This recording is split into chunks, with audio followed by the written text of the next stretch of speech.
He found it not on a map, nor by asking. The museum revealed itself the way old memories do, by accident, and only when you are looking for something else.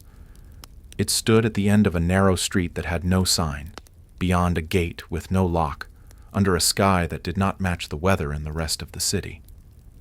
The building was neither large nor small. It had no plaque, no hours posted, and no hint of purpose. Yet it felt ancient, like it had been waiting there long before anyone began naming things. Its walls were a tired color between beige and regret, with vines that clung like questions never answered.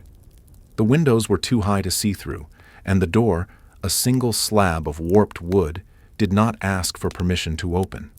It simply yielded when he reached for it, sighing on hinges older than understanding. Inside, the light changed.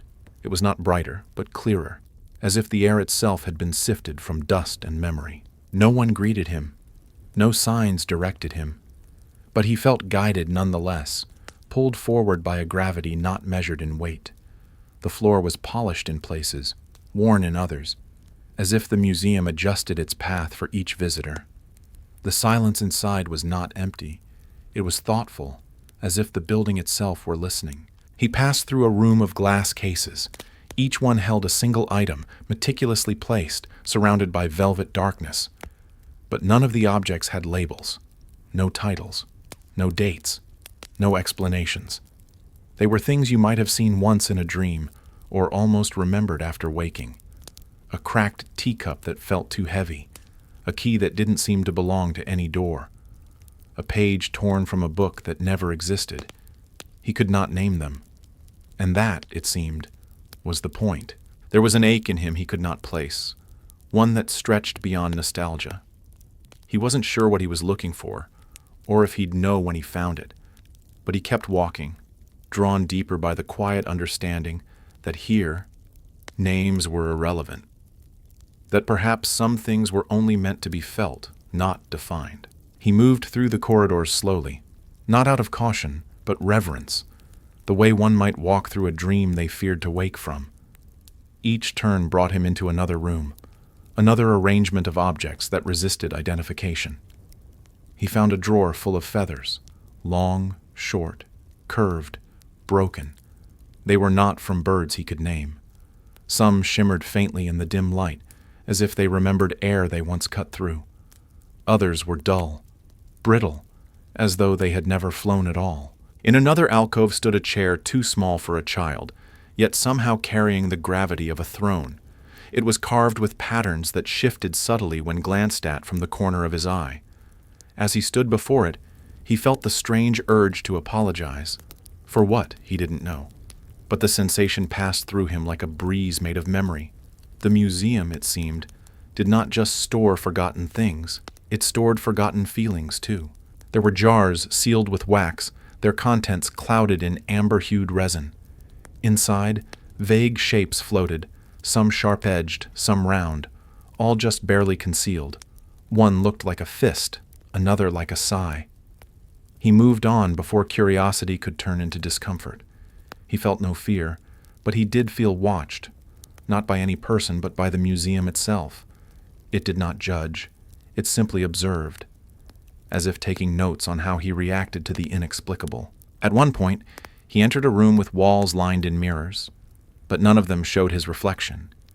Each pane held the outline of someone else, not detailed, just silhouettes in postures of waiting, wondering, or perhaps remembering. When he moved, they did not follow. They continued to exist as if unaware of him, trapped in a moment he was not part of. He stood in front of one particularly tall mirror, and although it reflected nothing familiar, he felt undeniably recognized. There was no rhythm to the rooms, no order or logic. It was not a history museum, nor one of science or art. It was curated by emotion, by meaning without context, somewhere between artifact and abstraction, and the strangest part was that he did not question why he was here. Not once. The museum did not invite understanding. It only invited presence. And in its quiet insistence it began to peel away the layers of naming, one forgotten object at a time. At the far end of a curved hallway, he entered a chamber that had no floor. at least, not one he could feel. He was walking, but not on anything solid. The ground beneath him was a dark mirror, so perfectly still it reflected not his image but his weight. Each step caused ripples, soft and silent, across a surface that felt more like memory than material. Suspended from the ceiling were hundreds of thin threads, each ending in a small object: a ring, a coin, a crumpled photo, a dried leaf folded into a shape that might have once meant something. They did not sway. Even his movement did not disturb them. They seemed fixed in time, or perhaps fixed in the moment they were last remembered. One thread held a child's sock, stained and patched. Another held what looked like the tip of a candle, but with no wick.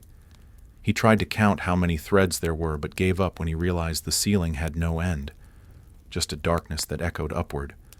And in that darkness he could hear faint breathing, not ominous, not even human, but ancient, the kind of breath that belonged to places, not people. For a moment he considered reaching up to touch one of the threads, but something in him warned against it, not in fear of punishment, but in fear of unraveling something delicate. It felt like each object was a memory not his, and to disturb it would be to shift the weight of someone else's forgetting. So he walked slowly, letting the mirror beneath carry his presence forward, step by step, until the room gave way to another hallway of cracked tile and warm air. And as he left that space, he realized something peculiar. He hadn't thought about the world outside the museum for some time now. Not about how long he'd been here, not about whether the door would still be there when he turned back. The museum, gently, was reordering time around him, not like a trap, but like an embrace. He no longer arrived at rooms. Rooms arrived at him. The next room looked deceptively plain, just rows of shelves like a small forgotten library. But there were no books, only boxes, each one a different shape, texture, and weight. Some were soft as fabric, others rough as bark, one cold like stone pulled from deep water. He picked one at random, rectangular and covered in dust. It did not open. None of them did. But when he held it, he was filled with a distinct sensation, not a memory, but a near memory, as if the box reminded him of something he had almost experienced in a life that might not have been his. He replaced the box carefully, noticing that each had a symbol on it. Not letters, not numbers, but impressions, like the faint indent left by a fingertip on damp skin. They pulsed with quiet familiarity, each one vibrating with meaning too subtle to translate. He ran his hand across a few, not to open them, but to feel what could not be spoken. One symbol felt warm, like disappointment softened by time. Another felt sharp, like something never said. He wondered if these were boxes people had left behind, not because they forgot, but because they could not carry them any longer. Emotional weight, stored in tangible form. The museum kept them not to preserve pain, but to relieve it of solitude. These boxes were not meant to be opened. They were meant to be acknowledged, touched, understood in the way one understands silence at a funeral, not with words, but with presence. In the corner of the room sat a single box, unlike the rest. It was transparent, but clouded. Inside, something moved. He leaned in and saw a flicker of his own face, older, unsure, fleeting. Then it disappeared. He stepped back without fear, just awareness. The museum, it seemed, knew he was not here just to observe. He, too, was beginning to belong. Further in, the museum became colder. Not the kind of cold that bites skin, but the kind that numbs clarity. The hallway narrowed, and the light dimmed until it was no longer light, but suggestion. Shapes emerged not by visibility, but by absence. And in that hollow space he entered a room filled with instruments, musical, medical, mechanical, each broken in precisely one place. A cello with no strings, a stethoscope with no tube, a clock with only one hand, ticking nonetheless. There was no sound, but there was rhythm, as if silence itself had taken on structure. He stood in front of an organ with keys that rearranged themselves when not watched. Its pipes were bent in impossible angles, yet it exuded an aura of notes never played. He pressed one key lightly. Nothing. Yet something inside him felt a vibration, too deep to hear, too specific to ignore. He realized that in this room, things were not meant to work. They were meant to exist in their incomplete state. Somewhere in the corner, a set of scales tipped without weights, a balance of absence. On the wall, a frame held no picture, just the faint outline where a canvas might have been. It was framed not to display, but to remember what once tried to be. He walked past an umbrella that could not open, and next to it a set of eyeglasses with lenses fogged from within. Each item whispered a single message. I tried. He stood there, surrounded by failure, and felt no sadness, only quiet respect. These were the relics of effort, not defeat. Tools that once reached toward purpose, and even in their brokenness, had earned rest. It was, in some way, the most comforting room so far, because here, imperfection was not hidden, it was enshrined. Just when he began to think he understood the museum's rhythm, it changed again. He stepped into a room with no objects at all, just light, gentle, golden, shifting. It pooled on the floor like water, moved across walls like smoke, and brushed against him like a memory of touch. There were no displays, no walls even, just the impression of a space held together by the act of being seen. Here, there was nothing to observe, only to feel. The air vibrated softly, like someone had just spoken his name but not aloud. He closed his eyes, and instead of darkness, he saw fragments, faces he barely remembered, places he had forgotten loving, voices that sounded like people who never existed. The museum had removed its artifacts, and now held only what he brought in with him. It was not overwhelming. It was freeing, as if the building were saying, now that you've seen what cannot be named, can you name yourself? The question echoed without sound. He did not answer. He simply stood, letting the golden light seep into him, letting the absence become presence. There were no steps forward anymore, only immersion. And then, just before he turned to leave, he noticed a small plaque embedded in the floor. A single word etched so lightly it might have only been imagined. It didn't say, exit, or thank you. It said return. But whether it meant return here, or return to oneself, he could not tell. And maybe that was the final unnamed thing. He expected to find himself back at the entrance, or perhaps outside, standing in the street he had forgotten. But instead, the next step led him not out, but further in. The museum did not expel its visitors like most places did. It unfolded, in layers that did not exist until one was ready. He entered a long corridor that seemed to inhale as he walked through it, as though the space made room for his questions before he even asked them. On one side of the hallway stretched a series of niches, each containing a single photograph. But the photographs had no subjects, no people, no landscapes, just empty chairs. A hallway with no door. A bed that looked like it had just been left. Each image vibrated with a ghost of presence. Not absence, not abandonment, but something left behind willingly. These were not photographs of things. They were photographs of moments after things. He paused at one that showed a coat hanging by a window. Nothing else. Just the curve of the fabric, the fall of light through the glass, and a sense of something having just happened. Or perhaps about to happen. It was impossible to tell. And as he stared, he realized the coat reminded him of one his father used to wear. Not exactly, but close enough to disturb something long settled. He reached for the edge of the photo, not to take it, but to feel the paper. It was cool, dry, and real. The next photo was darker, almost black, with only the suggestion of shapes. He squinted, trying to discern them. Slowly, outlines revealed themselves. A set of keys on a table, a half-eaten apple, a glass with a fingerprint smudged on it. None of it important. All of it familiar. As if someone had captured the act of forgetting just before it was complete. It was like catching a dream mid-exit. And in that moment, he felt it again. The museum was not showing him artifacts.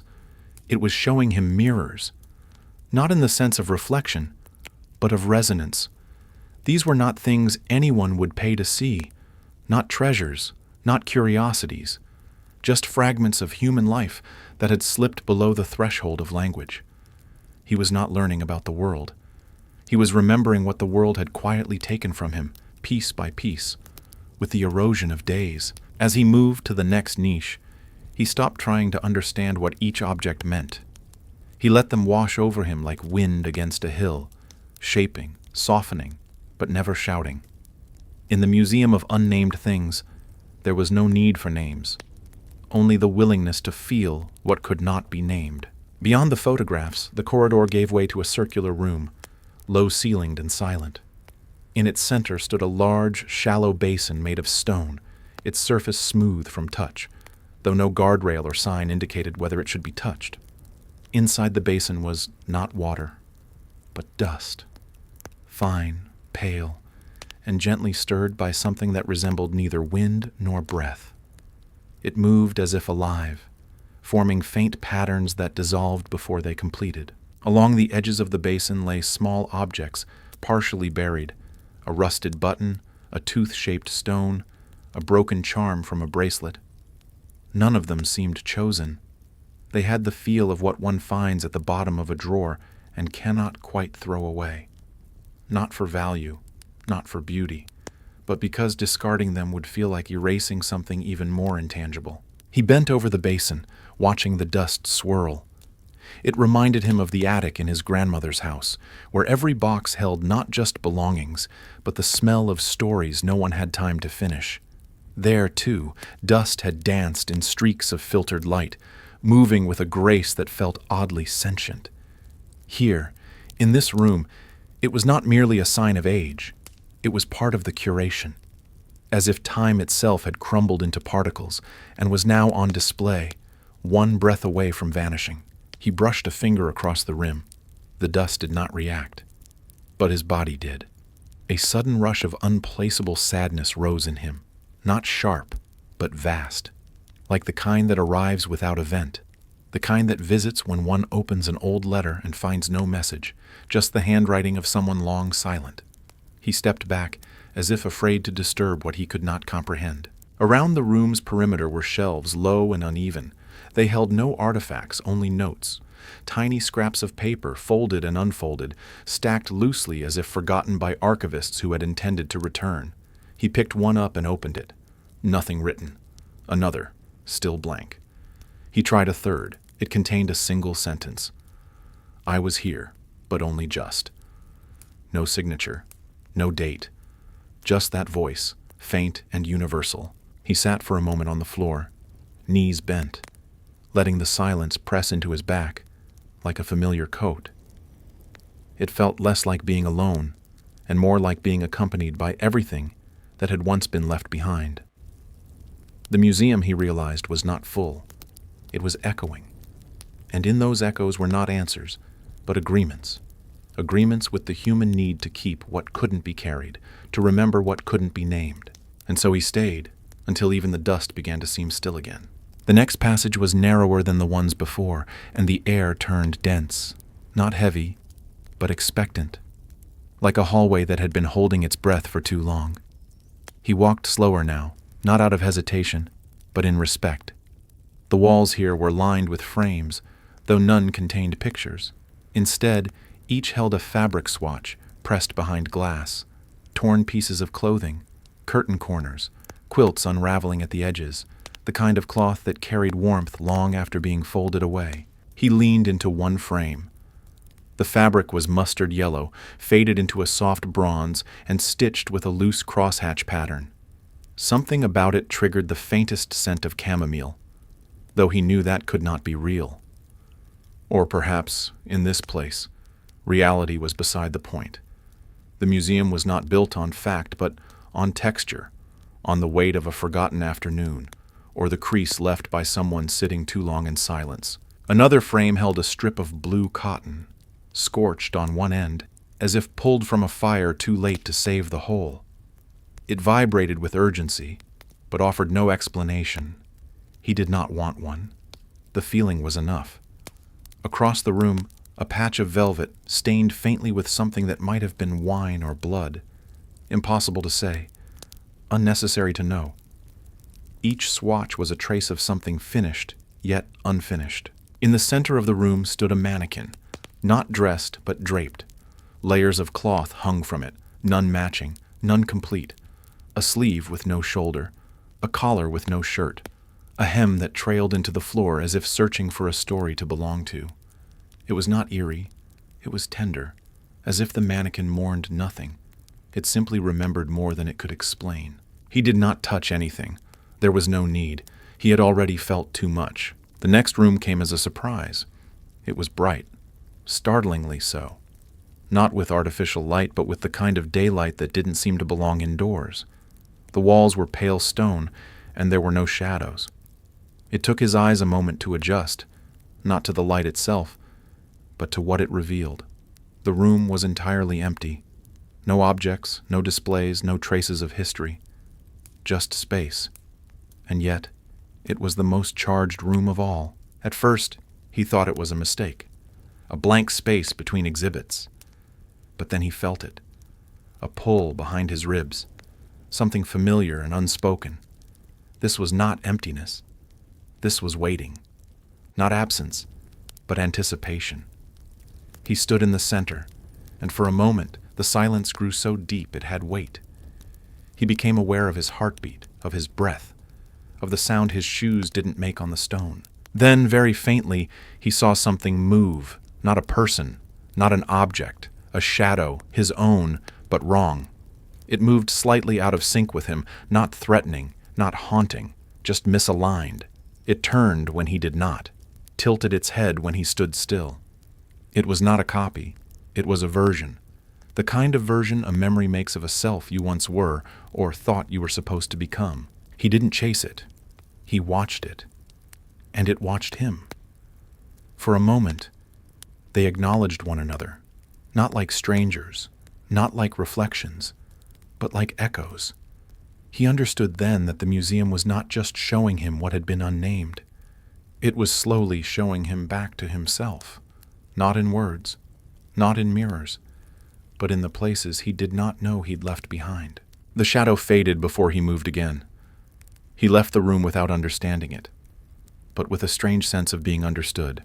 The corridor that followed was lined with doorways, dozens of them, each a different size, shape, and material. Some were ornate, others plain. Some stood tall like cathedral entrances, others barely reached his chest. None were labeled, none had handles. Most were closed, a few slightly ajar. He didn't know whether to open one or wait for one to open for him. He paused before a narrow door made of cracked porcelain tiles. It looked fragile, as though a single knock would reduce it to dust. Yet when he laid his palm against it, it was cool and firm, more real than it appeared. He did not push. He simply listened. On the other side, he could almost hear music, or something like it. Notes without melody, a hum of memory. He passed another door, this one made of fogged glass, behind which faint lights flickered like fireflies trapped in a jar. And another, a wooden door with peeling green paint, covered in etched initials that didn't belong to him, but somehow seemed familiar. He felt a tug toward it, but moved on. The museum was not about choosing. It was about recognizing what you had already chosen once before. One door stood out, not by beauty, but by its stillness. It was entirely black, absorbing light, sound, and attention. He did not approach it. It did not invite closeness. It felt final. He passed it quietly, feeling the way one does when they remember a grief they've never spoken aloud. No doors opened. None needed to. The point, perhaps, was not in what lay behind them, but in acknowledging they existed at all. Choices made, paths not taken, selves unvisited. The museum held even these. Not to tempt, not to judge, but to preserve. By the time he reached the next chamber, he no longer expected walls or explanations. What greeted him was a room built entirely of sound. There were no surfaces, no floor beneath his feet that he could feel, only resonance. The space vibrated with the hum of old voices, laughter too far away to place. Lullabies hummed through cracked windows, arguments muffled by time. He stood still, and the room responded. A soft chime rang in the left corner, followed by the faint creak of a swing. Somewhere behind him, the low murmur of waves against a dock. None of the sounds were complete. They faded just before becoming recognizable. It was like standing in the middle of a memory that did not belong to anyone in particular, but to the act of remembering itself. He walked slowly, feeling the tones shift with him. A whisper passed near his ear, not in language, but in mood. Joy tinged with mourning. Regret softened by familiarity. The soundscape adjusted to his presence, tuning itself like an instrument responding to a forgotten player. In one moment, he thought he heard the sound of his own name spoken the way his mother used to say it when she was not quite angry, but not quite patient. There was no center to the room, no destination. It was an experience meant only to be experienced. He stayed until the vibrations settled, until his own thoughts grew quieter to match the space, and when he finally stepped out, the silence that followed him felt earned. In the museum of unnamed things, even sound had weight, even silence had form, and even without names, everything knew where it belonged.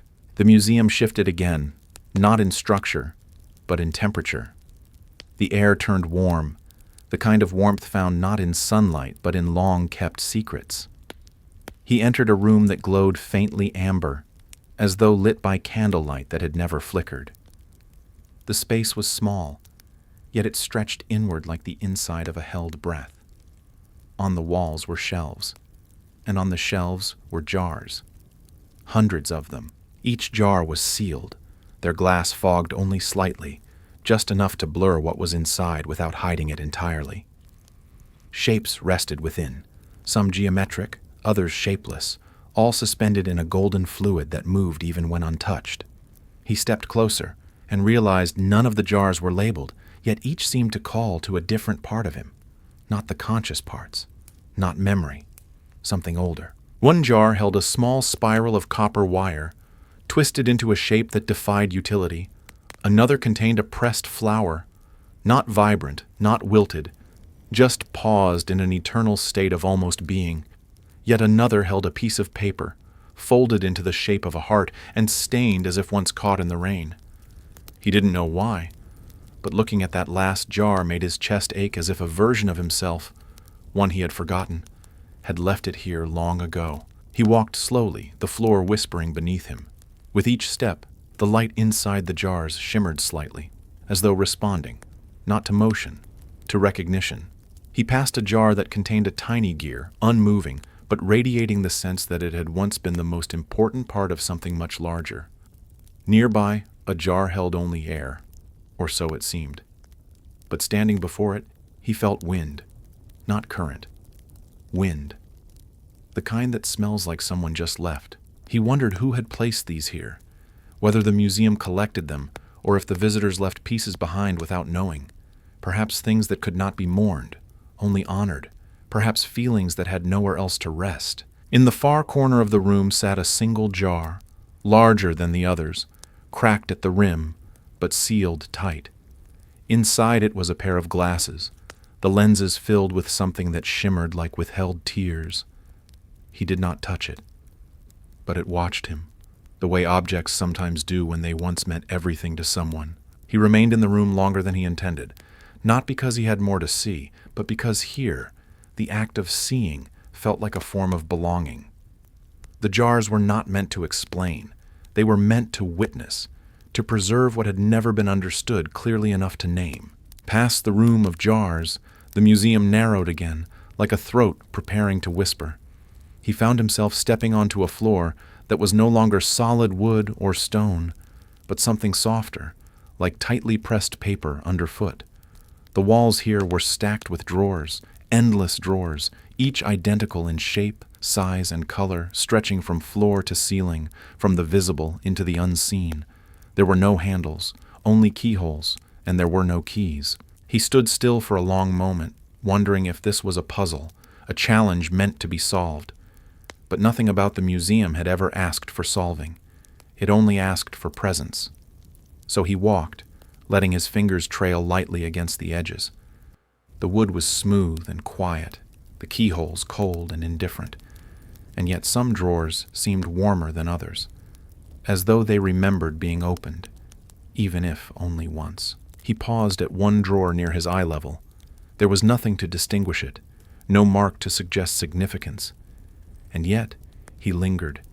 He pressed his forehead lightly to the wood, and to his own surprise, a scent rose from within, not strong, not even clear, but reminiscent of an old cupboard. Dust, soap, ink. It reminded him of school books or perhaps letters never sent. Another drawer gave off no scent, but standing near it, he felt time slow. He blinked, and in the stillness, he heard something faint behind the wood. A rhythm, not mechanical, not musical. A heartbeat, but one that did not belong to him. The drawers were not locked because they held secrets.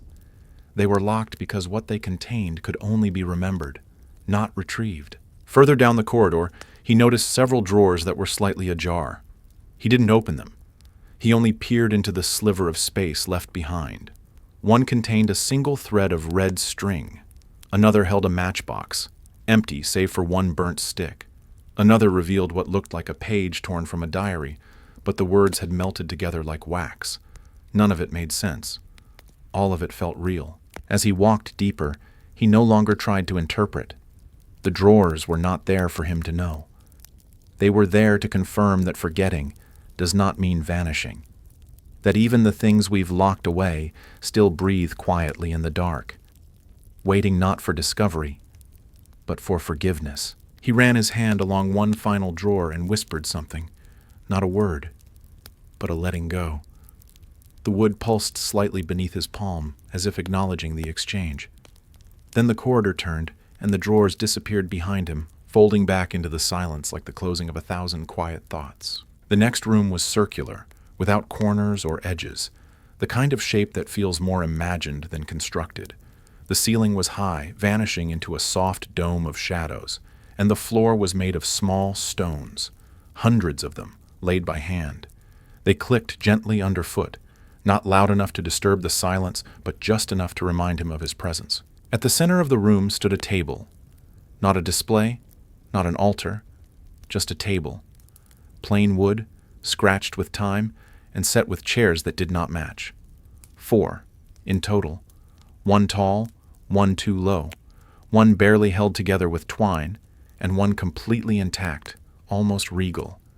None of them had cushions. None of them had been recently used. And yet, they were unmistakably waiting. On the table lay 4 objects: a spoon, a dried orange slice, a pebble painted gold, and a photograph turned face down. The arrangement felt deliberate, but not staged. Like a conversation had once occurred here, but all the speakers had forgotten the language halfway through. He circled the table slowly, resisting the impulse to touch. The museum had never forbidden touch, and yet he knew instinctively what not to disturb. The photograph, though face down, cast a faint glow from its edges, as if memory leaked from beneath it. He leaned in but didn't flip it. It wasn't meant to be seen, only felt. It was someone else's memory, left here not to share, but to unburden. The spoon held a faint curve unlike any utensil he'd seen.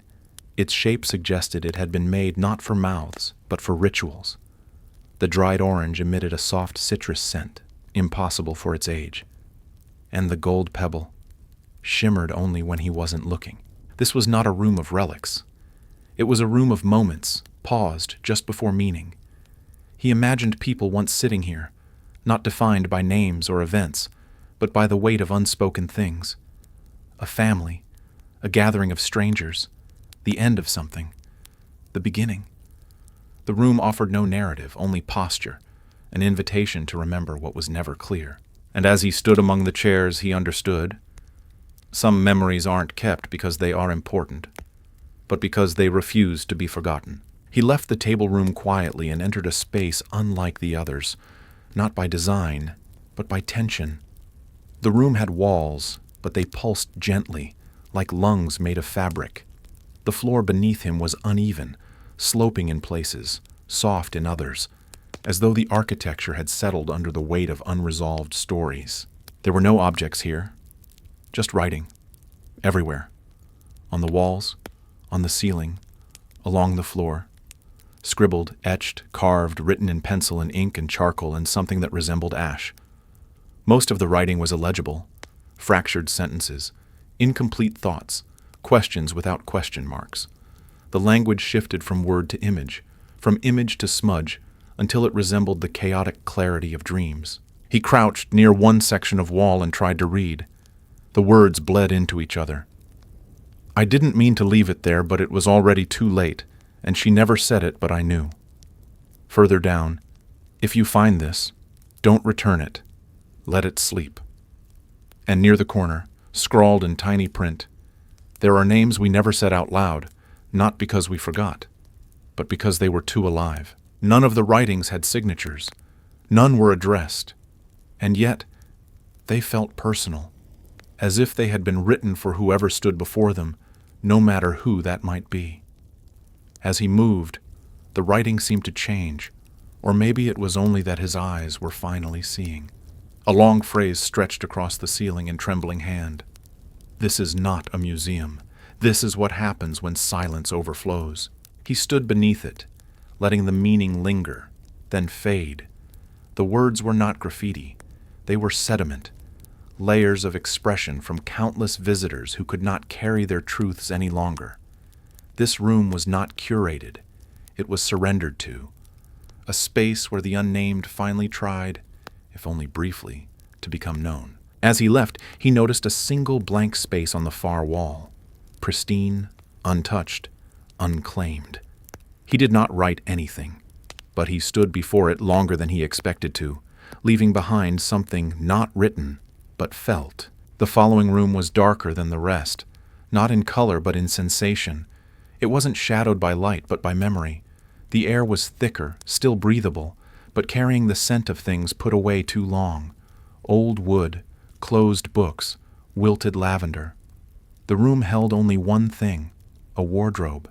It stood alone, tall, unadorned, its surface worn smooth by time and touch.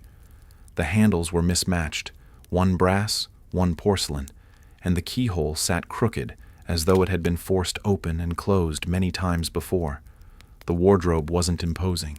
It was exhausted, the kind of object that had seen too much but refused to fall apart. He didn't approach at first. He just looked. It felt out of place in a museum filled with fragments. This was whole, closed, contained. It made no sound, no hum, no beckoning creak, but it held the weight of something that had waited too long to be remembered. After several minutes, he stepped forward and gently placed a hand on the wood. The surface was warm, not recently touched, but recently kneaded. He opened one door. It gave way without resistance. Inside was not storage space, not clothes or artifacts, just light, pale, flickering, like candlelight beneath water. The interior held no depth, and yet he could not see the back. Only a shifting shimmer and faint echoes, not of sound, but of breath held in fear, in grief, in awe. He didn't open the other door. He didn't need to. This was not a wardrobe to enter, nor to search. It was not hiding anything. It was remembering something, not for him, but in front of him. A theater for the unseen. He closed the door slowly, and the wood exhaled, not with sound, but with presence. The room grew softer as he turned to leave, as if the wardrobe had released what little it could. Not everything forgotten wants to be found. Some things just want to be noticed, one final time before fading gently into peace. He expected to exit, to find himself in a corridor, or at least another door. But instead, the museum led him into a clearing, an open space within itself that defied architecture. There were no walls, no ceiling, just open air, pale as breath in early morning, and a sky that looked painted from memory. Beneath his feet, grass, soft, damp, and too alive to be inside any building. And in the center of this quiet clearing stood a tree. It wasn't large, it wasn't ancient, but it felt both. Its branches twisted in ways that defied natural growth, bending like arms mid-gesture, caught between reaching and releasing. Its bark bore carvings, Not initials, not messages, just marks. Soft, shallow impressions made by fingers that hadn't known what they were doing, only that they needed to do something. At the base of the tree were stones, smooth, flat, and arranged in no particular pattern. He bent to pick one up. It was warm, though the air was cool. No words, no symbols, just weight, like a promise no one had made but still needed to keep. He placed it back, feeling like he'd interrupted something sacred. High in the branches, pieces of fabric fluttered, tied like ribbons. Some faded into colorless whispers. Others held strong dyes that defied time. Each piece danced gently, as though caught in a breeze made of remembrance. He didn't need to know who tied them. He knew somehow that they weren't prayers. They were acknowledgments of people, of moments, of choices too fragile to say aloud. He sat beneath the tree, not to rest, but to be. The museum had brought him here not as a finale, but as a threshold, a place where the unnamed didn't become named, but accepted, where memory did not need structure, only space. And as he closed his eyes, he realized, this place never asked anything of him. It only gave him permission. He didn't remember rising. One moment he was beneath the tree, eyes closed to a sky that didn't belong anywhere, and the next he was walking again, though he hadn't taken a step. The grass had been replaced by a wooden floor, and the air was once more interior. But the boundary between inside and outside felt porous now. The museum no longer felt like a place he had entered. It felt like something that had always been with him, only now made visible. He arrived in a hallway of clocks. None ticked, none chimed, none were even wound. But each held time differently, not as measurement, but as memory. Some had no hands, others had too many. Some moved backward, but so slowly it was almost imperceptible. And a few had hands that quivered, forever caught between 2 seconds that never quite arrived. The walls between the clocks were lined with faint shadows, not of people, but of poses. Someone leaning, someone waiting, someone reaching for something just out of frame. The light in the corridor had no source. It simply existed, warm and silver, like the last hour of a day one almost forgot to live. He stopped before a grandfather clock whose glass was shattered, yet whose face remained intact. The numbers were arranged in no order he recognized. Some repeated, some skipped entirely. But it hummed faintly, as if still trying. The hum didn't fill the air. It filled the space between thought and emotion. That place where one doesn't remember what was lost, only that something was. Another clock was mounted sideways, as though it had fallen and been reinstalled in resignation. Its pendulum moved without rhythm, swinging towards something that wasn't there. He watched it for a long while until he realized he wasn't watching the clock anymore. He was watching himself watching it. The room had folded inward, making him both observer and exhibit. At the far end of the hall, a pocket watch lay open on a velvet pedestal. Inside, no gears, just a single drop of water, suspended in motion, never falling, never evaporating. He didn't know why, but it made him think of a goodbye that had never been spoken. One that hovered perpetually, neither accepted nor denied. He turned to leave, and every clock in the hallway remained silent. Yet he carried their time with him, not in minutes or hours, but in the heaviness of unmeasured moments. Moments that shaped him without his permission. And perhaps that was what this room preserved. Not chronology, but the invisible architecture of becoming. The ways we change without noticing. The days that slip beneath us without resistance. The echoes of time that never made a sound, but left an impression just the same. The hallway behind him disappeared the moment he passed through a narrow archway. It didn't close. It simply ceased to have ever been. Ahead lay a space more felt than seen. A room whose shape refused measurement, where walls expanded and contracted like lungs unsure whether to hold breath or release it. And in the middle of it all was a well. It was not ancient, nor decorative. Just a circle of stone rising knee-high, rimmed in moss, and filled with a darkness so complete it might have been sky. There was no rope, no bucket, no pulley, only the suggestion that once someone had tried to reach in. The stones were damp, not freshly, just permanently. as though the well had never once been dry, even when forgotten. He approached with care, but not fear. The museum had long since taught him that nothing here would hurt him, only remind him. And so he stood over the well and listened. No sound. Yet somehow it was not empty, not hollow, but full of pause. The kind of pause that stretches between two people just before they tell each other the truth. He leaned in slightly and saw nothing. Not his reflection. Not depth. Just darkness that didn't absorb light so much as ignore it. It was not menacing. It was honest. A void that refused metaphor. He closed his eyes, expecting perhaps a whisper, a vision, a pull. But what came instead was weight, a subtle shift inside him, as if something old had turned over, awakening not with a start, but with a sigh. He thought of every moment he'd chosen silence, every time he had held back not because he lacked the words, but because the words would have made the moment real.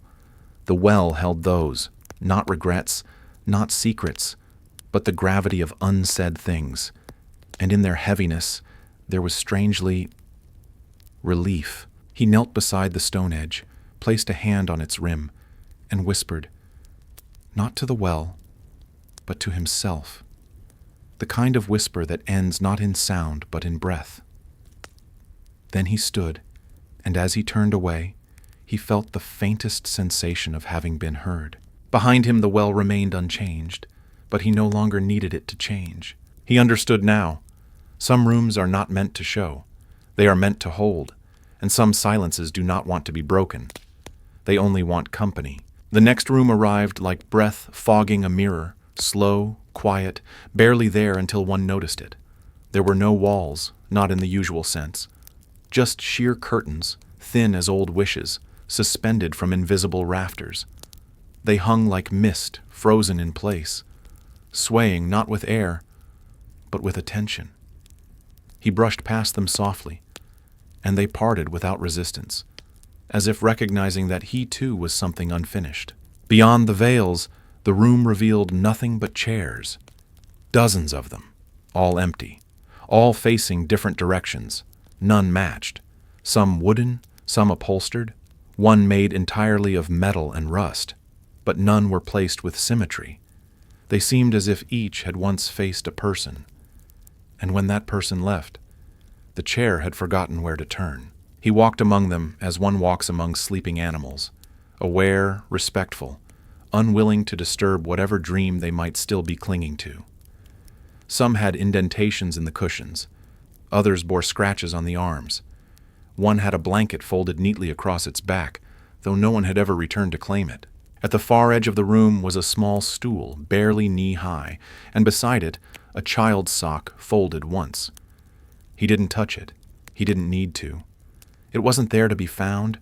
It was there to say, I once was. And that, in this museum, was enough. The air in this space carried something like hush, but older. Not silence imposed. Silence inherited. The kind that lingers after someone says, I'll be right back, and never returns. These chairs had not been abandoned. They had been entrusted to memory, to time, to the possibility that someone, someday, might remember how to sit in them again. He did not sit. None of the chairs were his. But as he passed each one, he felt himself more deeply seated in the quiet knowing of things left unsaid. Eventually, he stepped into a space so dim, it took his eyes several moments to register what was real. The room was made of shelves, hundreds, maybe thousands, stretching upward and disappearing into a ceiling never lit. And on each shelf sat boxes, not the kind for storage, but the kind for safekeeping. Each was small, square, identical in shape, but clearly different in soul. They were wrapped, carefully, tenderly, some in brown paper, others in fabric, one even in what looked like pages from a music score. All were tied with string, not tape, not locks, just string, the kind that could be untied easily, yet none were. No labels, no dates, no reason to exist except that they had. He reached for one at random, then paused. He didn't open it.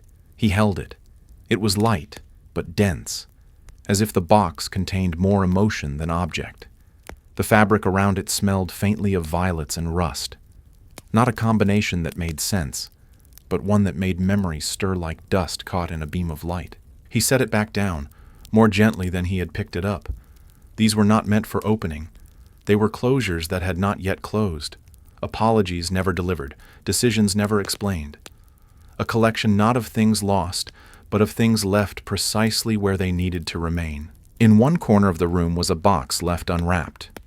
Bare cardboard, softened at the edges, one side torn. It looked out of place. But he understood.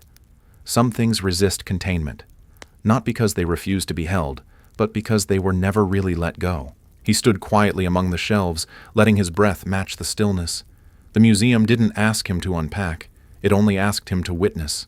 That some weight was too fragile to carry, but too precious to discard. And in that quiet, he remembered a truth with no source. Closure is not always the closing of a lid.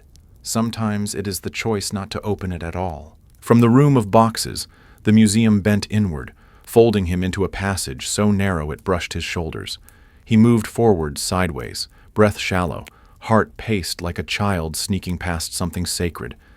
And when the passage opened again, it did so without grandeur, just a subtle widening, a sigh of space returning. The room ahead held mirrors, dozens, maybe more. Hung at every angle, some cracked, some so clouded they reflected only suggestion. But none of them showed him directly, not fully. He'd catch a shoulder in one, the curve of his neck in another, a flicker of motion that didn't match his own. Some mirrors held nothing at all, only the room behind him, but even that looked slightly altered. One mirror, tall and thin, reflected him as a child, not in image but in posture. Another made him appear older, though not aged, just wearier, like someone who had already told their story once and didn't wish to repeat it. He turned slowly in place, each mirror revealing not distortion, but variation. The selves he might have been, or perhaps the selves he had carried quietly without knowing. A mirror at eye level showed only a coat hanging on a hook, gently swaying. He stared at it until he realized it was the same coat from the photograph he'd seen earlier in the museum. But now, it moved. Not by wind, by remembering. It was not meant to be worn, only acknowledged. He stepped before a wide mirror with a crack running through it diagonally.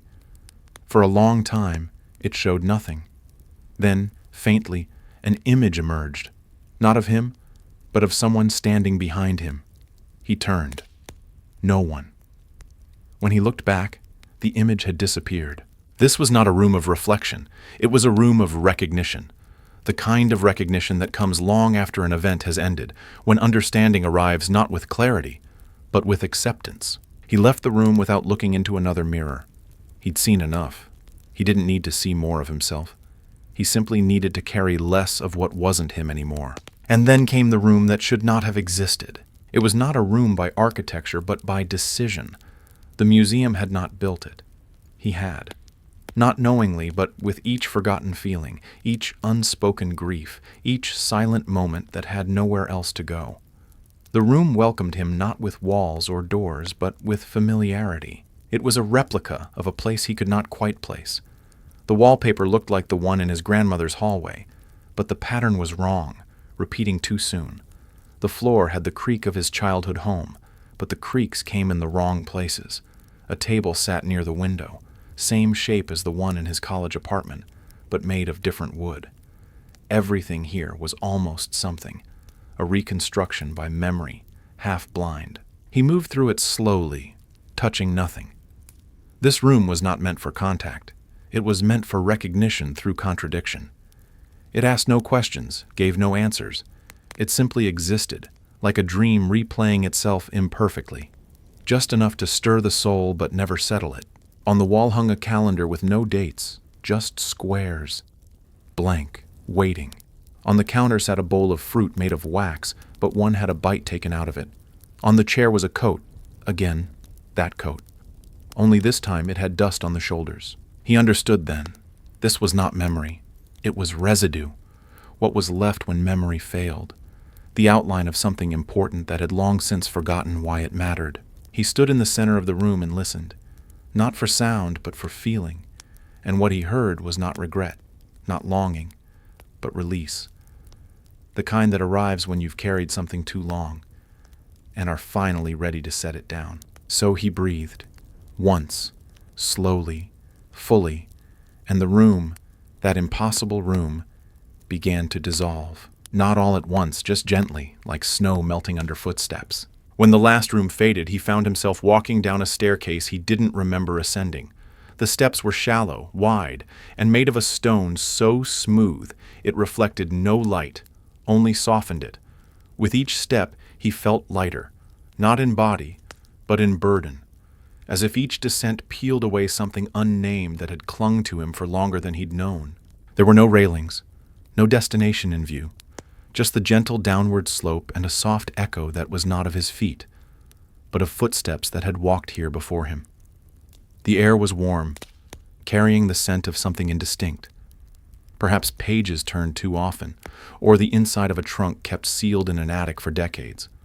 Not nostalgic, not even comforting, but familiar in the way rain is familiar, even when you don't expect it. At some point the walls fell away. He hadn't noticed when. They simply receded, and he was no longer inside the museum, but inside something else. A hollow space, wide and echoing, with no floor he could see, yet one that held him firmly. He kept walking, though the steps had vanished. His movement became quieter, not from silence but from surrender. He was no longer trying to understand the space. He was simply part of it. Then ahead, a light, not bright, not beckoning, just there. It pulsed softly, like breath, like the kind of presence that didn't require attention to be felt. He moved toward it, not hurriedly, but with the rhythm of someone returning, not to a place, but to a truth long buried beneath names, dates, and reasons. The light grew but never glared. It allowed. It received. As he approached, he saw what it illuminated, a bench, plain, wooden, as unremarkable as any found in a park or outside a waiting room. But it was placed there, not left, not forgotten. Placed, deliberately, as if someone had known he would need to sit, not because he was tired, but because he was ready to be still. He did, and in that stillness, he felt everything the museum had tried to say, not in words, not in lessons, but in the soft, persistent truth that some parts of us cannot be named, and should never be. Because names imply definition, and some things, sorrow, memory, presence, are too alive for boundaries. He closed his eyes, not to sleep, but to remain. Because finally there was nothing more to see, only to remember, and then to begin forgetting gently. He did not know how long he sat on the bench. Time here had never behaved in familiar ways. It did not pass. It settled. Around him, the soft light pulsed like thought without language, like emotion unshaped by urgency. There were no walls, no sky, just stillness, thick and kind, folding itself around him without demand. Eventually, he stood. Not because he was finished. There was no finishing, only moving on when the stillness had said all it needed to say. His feet found ground that had not existed before, soft, firm, unremarkable. It held him the way memory holds feeling, gently, but insistently. Ahead, something new, or rather something final. A hallway, the last he felt. It looked nothing like the others. No display, no artifacts, just simplicity. The walls were smooth and pale, like paper left out in the sun too long. On them were handprints, faint, countless, overlapping, some large, others small, some sharp in outline, others blurred as if made by fingers trembling or wet. They formed no pattern. They marched toward no design. They were not decoration. They were presence. People who had passed here, whose names had dissolved, but whose touch remained. He let his own hand hover beside them, but did not press it against the wall. Not out of fear, out of reverence. This was not a place for adding. It was a place for noticing. He walked slowly, and with each step, the hallway seemed to grow quieter, not in sound, but in necessity, as if even silence was choosing to step back now, to let him feel what only absence can teach. At the end of the hallway stood a door.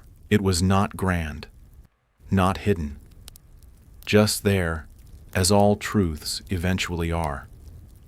The surface was weathered wood, gray with time, carved with thousands of faint lines, not scratches, not writing, just the kind of lines that appear when something has waited too long to be touched. There was no handle, no lock, only a small circle drawn in the center, a void, a symbol, a beginning. He stood before it and listened, not for permission, not for instruction, but for recognition, and the door did nothing. It didn't open, it didn't resist. It simply allowed. Like everything else in this place, it knew that entering had never been the point. What mattered was standing before it, fully, without seeking to explain. He stepped closer. Close enough to see the fine grain of the wood, the way it curled inward where hands had once hovered. Close enough to feel his breath return to him, slower now, fuller. And in that pause, he understood something simple and unprovable. This was not the exit. This was the release. He did not open the door. Instead, he walked past it, not out of defiance, but out of understanding. The door was not for opening. It was for standing beside, for knowing it was there when he needed to remember that some thresholds are not meant to be crossed, only acknowledged. The hallway behind him did not vanish, but it faded, into stillness, into gentleness, into a kind of memory that didn't insist on being remembered. And then he arrived at the final room. He knew it was final not because it said so, but because it asked nothing of him. The room was quiet in a way that didn't wait. It had waited long enough. The space was small, almost too small for standing, yet it expanded the more he accepted its quiet. The floor was soft, not carpet, not grass, but something in between, like walking across the moment between dream and waking. There was no furniture, no light source, only the awareness of being held. And in the center of the room, nothing. But that nothing wasn't empty. It was the kind of nothing that follows a final sentence before the page ends. It hummed with closure, with breath let go, with names never spoken aloud, now folded into silence like clean linens. He sat, not because he was tired, but because stillness had asked him to join. He looked around and saw not walls, but the edges of self. Not boundaries, but borders gently dissolving. There was no story left to finish, no exhibit left to explore. The museum had stopped being a place. It had become a part of him. Or maybe it always had been. A reflection of all he had carried without knowing. A house built not of rooms, but of relinquishing. He exhaled. The air did not respond. It didn't need to. Some endings are not answers. They are permissions. He stood once more, but not to leave. There was no leaving, only rejoining. He did not retrace his steps, for there were no steps to retrace. The museum had never been linear. It had never existed as a place one could map or name. It was a spiral folded into itself, shaped by silence and shaped for those who knew that silence was not absence, but presence unmeasured. As he walked, things did not reappear. There were no return visits to the Hall of Drawers, no glimpses of the coat, no final glance at the tree or the bench or the jars. They had already given him what they were meant to give. Not knowledge, not revelation, but peace. A peace that required no affirmation. Eventually a hallway returned. It was familiar in the way a face half remembered in a dream can be familiar. Along the walls were only shadows now, not of things, but of moments. He walked through them without watching closely, because he had already lived them. They were not fragments anymore. They were him. At the end of the hall there was a faint glow. Not light, not a sign, just a softening in the air. Like a boundary remembering how to breathe. He stepped toward it slowly, not because he was unsure, because he was ready. The glow didn't brighten. The hallway didn't widen, but he felt himself expanding, as if a weight long mistaken for a name had been lifted, as if everything he had once tried to define could now simply be carried, unspoken.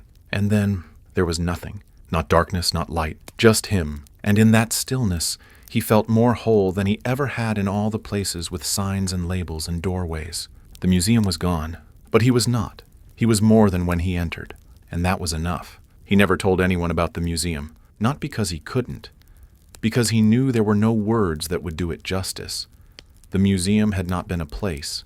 It had been a process, a distillation, a soft undoing of the noise that had long kept his quietest truths tucked too far beneath the surface to breathe. And in the days that followed, if they could even be called days, he began to notice small shifts. The weight in his shoulders no longer hummed with forgotten things. The silence in the kitchen, once sharp, now felt companionable. The photo on the shelf, crooked, slightly dusty, no longer called for explanation. It simply remained. He found himself looking less for meaning in everything, not out of apathy, but out of respect. Because not everything needs to be understood. Some things, most things perhaps, simply need to be honored, as they are, without narration, without fixing. He passed others on the street who carried the same weight he once did. Some looked upward as if waiting for something to arrive. Others looked down, as if afraid to notice what had already come and gone. He didn't speak to them, but in his heart, he left the museum open for them, quietly. A doorway invisible but present, because the museum was not behind him. It was within. Each time he chose to pause before naming something. Each time he let silence stretch just a little longer. Each time he let himself feel without forming an opinion. A room reopened, not to teach, but to hold. And slowly, the world outside began to feel less like a place to survive, and more like a place to visit, where he too could become unnamed, and therefore a little more whole. There will always be things we cannot name. A gesture caught in the corner of the eye. A scent that arrives before memory. A weight in the chest that has no event attached to it. A tear shed not from sadness, but from recognition. These are the artifacts of our quietest self. They do not belong in boxes or on mantles or in history. They belong in places like the museum. And maybe the museum doesn't exist in only one place. Maybe it flickers into being when someone is finally still enough to notice. Maybe it's in the moment someone stares at an old key and remembers nothing about it except that it once mattered. Maybe it opens when a father finds a crumpled note his daughter wrote at 6, saying, "Don't forget to be happy," and he realizes he has. Maybe it appears between sentences, between the words we choose and the ones we swallow. Maybe it opens when we forgive ourselves for not knowing what to say. If so, then the museum will never be empty, because forgetting is not failure. It is how we make room. Room for echoes, room for pauses, room for the unnamed things that keep us human. And perhaps someday, someone else will walk quietly into that space, unsure of why they came, only to find that they've been carrying the key all along.